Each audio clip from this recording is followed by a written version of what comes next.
देखिए, इस वक्त आप मेरे पीछे कुछ रेल के डब्बे खड़े हुए देख रहे होंगे। ये तवील अरसे से इसी तरह खड़े हैं और अब हालत ये हो गई कि ये ज़ंग आलूद होना शुरू हो गए हैं।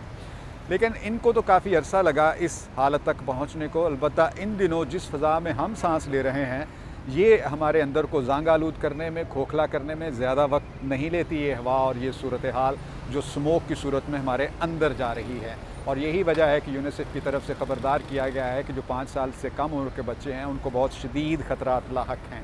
और इसी तनाजुर में पंजाब में तालीमी इदारों की बंदिश का हुक्म भी जारी कर दिया गया है। तो इससे अंदाज़ा लगाया जा सकता है कि ये किस कदर ख़तरनाक सूरत हाल है।